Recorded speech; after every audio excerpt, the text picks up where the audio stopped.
He was suddenly drawn to the strange noises coming from the water tank. Just as he stepped closer, a large hand suddenly slapped down. Before he could see what was in the water tank, his supervisor called him away to clean the men's restroom. Looking at the urine splattered everywhere, Elisa couldn't help but complain inwardly that these seemingly elite individuals were utterly lacking in manners. Just then, the rude supervisor suddenly burst into the restroom and, without any hesitation, urinated right in front of him. After finishing, he not only didn't wash his hands but even brazenly declared that if a man washes his hands before and after urinating, then his character must be flawed. This remark filled Elisa with intense disgust, but being mute, he couldn't voice his condemnation. He could only cast a disgusted look at the supervisor in protest, unaware that retribution for the supervisor would soon follow. When Elisa finished cleaning the restroom and went to take out the trash with her best friend Zelda, a scream suddenly erupted from the laboratory. Immediately afterward, the supervisor, clutching his bleeding hand, rushed out of the laboratory. This scene terrified Elisa and Zelda, and they were very curious about what had happened in the laboratory, so much so that they were still discussing it animatedly during lunchtime. Before the two could even eat dinner, the assistant supervisor rushed over and told them to clean the laboratory, demanding that they finish cleaning it within 20 minutes. Looking at the blood all over the floor, the terrified two wanted to finish quickly, but when Elisa poured water down, she found something unexpected. Two severed fingers reappeared in the corner, frightening Zeji so much that he hurriedly ran out to call for help, while Elisha stayed behind to look at the fingers. While he waited anxiously, there was a sound from the water tank. Out of curiosity, he slowly walked towards the tank and found a huge mermaid inside. Just as he was about to investigate further, Zelda and the deputy manager rushed in to stop him. It turned out that the mermaid had been discovered by the manager in an ancient body of water deep in the Amazon rainforest, near the river's mouth. The local indigenous people worshipped it as a deity, believing it possessed the power of life, capable of controlling rainfall and maintaining ecological balance. However, the manager only considered it an animal, and driven by his obsession with controlling living creatures, he captured it for experimental research, but unexpectedly, it bit off two of his fingers. At this point, the deputy manager didn't forget to warn him that mermaid is extremely ferocious. You'd better stay away from it. Elisha then put aside his thoughts, and after cleaning up, he went home after work as usual. As a naturally gifted dragonborn, Elisha was born with 3 to 8 markings on his body. Shortly after his first month, his parents abandoned him, and he was adopted by an orphanage and barely survived to adulthood. These experiences led to his solitary personality, and he rarely interacted with others. Since starting work, he has lived alone in an apartment above an old movie theater in the city center, and unexpectedly became friends with his gay neighbor, Wa. As fellow social outcasts, they were able to deeply understand each other. To resolve their misunderstanding, the two went to a cake shop in the market together to buy desserts. Unlike Elisa, who simply wanted to enjoy the delicious treats, Wajah had a crush on the cake shop owner for a long time, and every time she went there, it was just to chat with the owner. After they each bought their new favorite desserts, they would go home, enjoy the food, and watch dance programs on TV. Watching the impolite Tita dance on TV, Elisa couldn't help but start dancing herself. This was one of her rare leisure activities. Every time after dancing in the afternoon, she would go home and fall asleep tiredly. Because she worked the night shift, she was always used to waking up in the evening. After waking up, she would first boil eggs to make a simple sandwich for dinner, and then make one for her neighbor as well. Wajah often worked tirelessly all day until evening, still hunched over her drawing board. She was always so busy that she didn't even have time to make dinner. Thanks to Elisa's thoughtful care, otherwise her life would probably be a mess. Every time Elisa went out, she would remind her 3 times not to forget to eat dinner. That day, while passing a shoe store, a pair of beautiful red high heels caught her eye, making her stop and stare for a long time, almost making her late for work. Fortunately, her best friend, Zelda, always cared for her like an older sister, holding a place for her at the time clock, allowing her to clock in on time. Then, as usual, the two cleaned their workstations together. While working, Zelda complained to her about her family problems.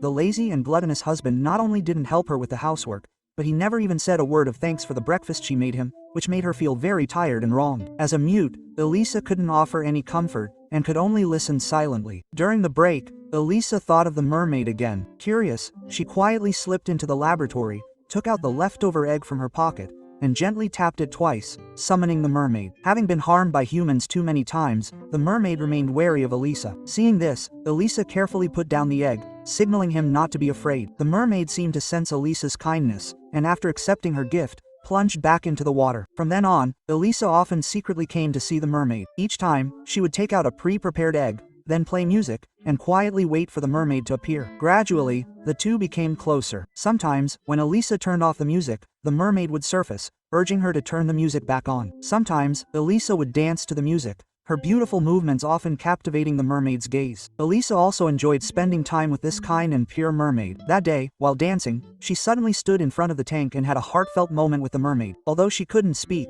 her eyes conveyed her care for the mermaid. She thought these wonderful days would continue.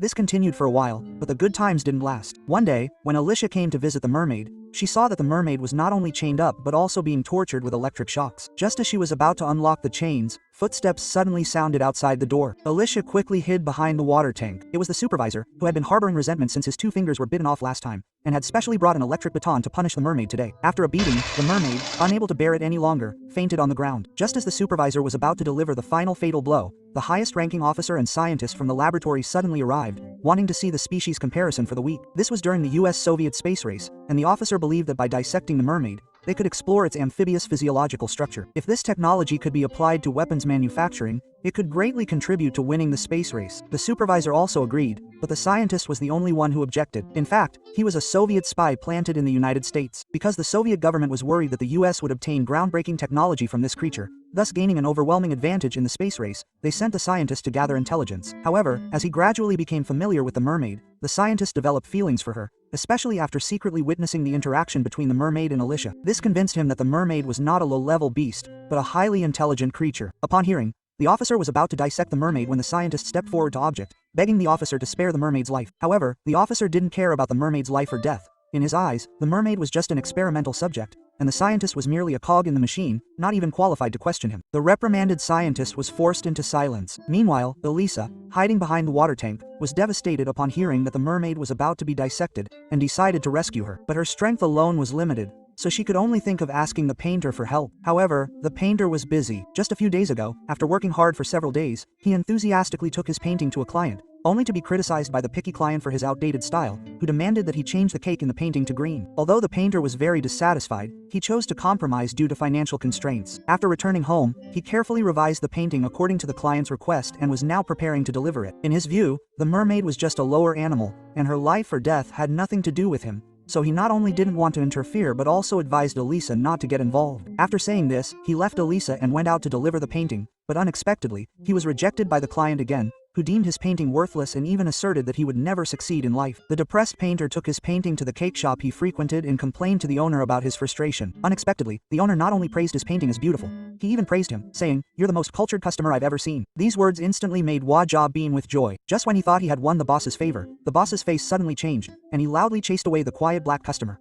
Wajah, witnessing this scene, suddenly understood everything. He hoped the boss wouldn't be racist, but instead, the boss cursed at him and told him to get lost too. Wajah finally witnessed the hypocrisy of human nature and deeply realized that Elisa was the only friend who was willing to appreciate and treat him equally. He also finally understood Elisa's deep feelings for Xingshang. Thinking of this, he immediately rushed home to apologize to Elisa and agreed to help her rescue the mermaid. With Wajah's help, Elisa quickly formulated a detailed plan. The next day at work, according to the plan, he used the plant's transformation ability to secretly turn the camera in the rock corridor, creating a blind spot in the surveillance. Then he pushed a garbage cart and quickly entered the laboratory. However, looking at the huge iron chain on the mermaid, he was at a loss. Just then, the scientist unexpectedly appeared. It turned out that the scientist had reported the situation of preparing to dissect the mermaid in the laboratory to the Soviet government. The Soviet government believed that rescuing the mermaid was too difficult, so they decided to have the scientist kill the mermaid with poison and then dissolve the body with acid to ensure that no researchable tissue was left behind. However, the kind-hearted scientist didn't want to kill the mermaid. Just as he was pondering how to save the mermaid, during the fish delivery, Jing unexpectedly noticed the surveillance camera moving and realized that Elisa was trying to rescue the mermaid. She quickly rushed over with the key, allowing him to unlock the chains on the mermaid. She then gave him a large amount of seaweed, instructing him to place the mermaid in salt water first, then sprinkle the seaweed on top, simulating the mermaid's natural environment to help her transition smoothly. The scientist prepared to cut off the power supply to buy Elisa time to escape. Elisa, meanwhile, pushed the garbage cart containing the mermaid towards the delivery area, but unexpectedly ran into Zelda at a corner. It turned out that Zelda hadn't seen him when she left work that day and suspected he was hiding something, so she had clocked him out for him. Unexpectedly, after searching around, she found him here. When she learned that he was going to help the mermaid escape, she immediately tried to dissuade him, but seeing his determination, Zelda could only compromise and join the rescue operation. Everything went smoothly on their end, but there was a problem on the painter's side. His fake ID was discovered by the security guard, who ordered him to get out of the car for inspection. Just as the painter was at a loss, the scientist, who had already disabled the system, arrived in time and incapacitated the security guard with a tranquilizer dart. Together, they successfully completed the rescue operation. However, the seemingly perfect plan was unexpectedly discovered by the supervisor hiding behind the surveillance cameras. It turned out that before the scientist disrupted the power system, the supervisor had seen the painter and The scene of the confrontation at the gate was unexpected when he arrived at the scene. The supervisor was furious. After returning home, Elisa immediately followed the scientist's instructions and provided the mermaid with a suitable aquatic environment. Seeing that the mermaid could finally breathe normally, Elisa breathed a sigh of relief. Hua couldn't believe that she, a woman past middle age, had participated in and completed such a thrilling rescue operation. But the rescue wasn't completely over yet, because the city's canal wouldn't connect to the sea until the last day of the month. Elisa planned to release the mermaid back into the canal on that day, and until then, she had to continue waiting. The next day, after waking up, she marked the time and location for releasing the mermaid back into the sea on her calendar, and then went to work at the company like usual. However, because the mermaid had been stolen, the laboratory was in chaos. The supervisor suspected it was an inside job and therefore ordered a thorough check of all employees, entry and exit records from the previous night. Because Zerda had secretly clocked in for Elisa the day before, she luckily passed the investigation. Seeing that no useful clues were found from these employees, the angry supervisor cursed them all as a bunch of useless people, which made Elisa very contemptuous of him and deliberately gave him the "get lost" hand gesture. The supervisor, who didn't understand sign language, thought she was saying thank you and could only swallow this ignorant insult. On the other side, Hua, who was alone at home, was very curious about the beautiful mermaid, so she moved a chair and sat facing the mermaid. The painter was sketching a portrait of the mermaid, but being advanced in age, he lacked the energy and dozed off while painting. The mermaid seized the opportunity to sneak out of the bathroom. While he was cautiously surveying everything in the room, the cat discovered the uninvited guest and immediately let out a threatening meow. But the cat was no match for the mermaid. In just a moment, it became the mermaid's meal. The awakened painter witnessed this scene and was terrified, screaming loudly. The mermaid, startled by the screams, rushed out of the room, accidentally scratching the painter's arm in her haste. The terrified painter quickly called Alicia for help. When Alicia rushed home, she felt a pang of guilt upon seeing the painter's injury. But the most important thing now was to find the mermaid. Following the trail of blood she left behind, they finally found the mermaid in the movie theater's screening room. Fortunately, the movie theater was empty, preventing any chaos. At this time, the mermaid was engrossed in watching the movie. Upon seeing Alicia, the fear in her eyes gradually dissipated, and she willingly returned home with Alicia. Realizing her mistake, the mermaid didn't attack the other cats anymore, but instead played with them amicably. Seeing the painter's wound, she felt remorseful and placed her hand on the painter's bald head and wound, apologizing. The next day, a miraculous scene occurred. When the painter was standing in front of the mirror adjusting his clothes, he unexpectedly discovered that his bald spot had started to grow hair. Her delicate features were flawless, and even the wounds on her arm had healed completely. It turned out that mermaids also possessed healing abilities. This discovery both surprised and worried him, and also made him feel more favorably towards the mermaid. As time passed, Alicia was no longer satisfied with communicating with the mermaid using sign language. That day, she took out a piece of paper and taught the mermaid to recognize the words written on it. "I'm so happy to have you as a friend." Although the mermaid couldn't read, she could understand Alicia's friendliness from her eyes. After that, Alicia spent her free time in the bathroom, communicating with the mermaid. Their interactions over the past few days had unknowingly caused her to develop feelings for the mermaid, and the mermaid also understood her feelings through Alicia's eyes. So, she Dong Liao Kai let Alicia's clothes, but unexpectedly, this startled Alicia. She couldn't believe that her thoughts had been completely seen through by the other party. After hesitating for a long time, she decided to follow her heart. After changing into a sexy outfit, she nervously walked into the bathroom and then had an intimate encounter with the mermaid. After this passionate encounter, Alicia was radiant. She not only bought the pair of high heels she liked, but also wore them to work. Seeing all this, Zeji was very curious about what had happened. Alicia explained to him in sign language, "I'm in love with the mermaid." Although Zeji found this difficult to understand, he still expressed respect for their love. From that day on, later, Alicia became increasingly daring. One day, she closed the bathroom door, first using a towel to block the gap under the door, then blocking the drain, and turning on the faucet, letting the water level slowly rise, gradually submerging her and the mermaid until the entire bathroom was filled with water. Then, she and the mermaid embraced each other, simulating an underwater date in the water. However, this caused the cinema downstairs to be flooded, prompting the moviegoers to complain and demand refunds. The cinema owner rushed upstairs and banged on Alicia's door, demanding an explanation. Hearing the knocking, Alicia hurriedly came out and said, "I'll fix the pipes immediately." Only then did the owner calm down and leave angrily. Afterwards, the painter opened Alicia's door to check. When he tentatively opened the bathroom door, a torrent of water gushed out. Seeing Alicia and the mermaid embracing each other in the bathroom, the painter silently closed the door. He had been friends with Alicia for so many years, and this was the first time he had seen her in a relationship. Afterwards, he couldn't help but bless Alicia and even painted a portrait of her and the mermaid as a couple. The mermaid's arrival brought a new dimension to their boring lives, but such a beautiful life was ultimately short-lived. Because she had been away from the seawater for too long, the mermaid began to lose her vitality, and her body became weaker and weaker. However, the day of the tide was still some time away, and the helpless Alicia could only cry while holding the mermaid. As the days passed, after a heavy downpour, the canal water level rose, finally bringing the day for the merman to return home. Although Adisa was very reluctant to part with the merman, for his health and safety, he had to let go. On the other side, the officer gave the supervisor a final ultimatum. demanding that he find the merman within 36 hours, otherwise he would be fired. In order to keep his job, the supervisor immediately launched an investigation, but still found nothing. After calming down, he suddenly remembered that the scientist had strongly opposed dissecting the merman before. Perhaps the merman's disappearance was related to him, so he quietly drove to the scientist's door. At this time, the scientist had just received an order from the Soviet government to retreat, so he hurriedly packed his bags and went to the evacuation point. However, he didn't expect that the so-called evacuation plan was a death trap set by the Soviet government, because the Soviet government had investigated the scientist's involvement in rescuing the merman, and felt that he was an uncontrollable factor, and decided to kill him to eliminate future troubles. As soon as the scientist arrived at the evacuation point,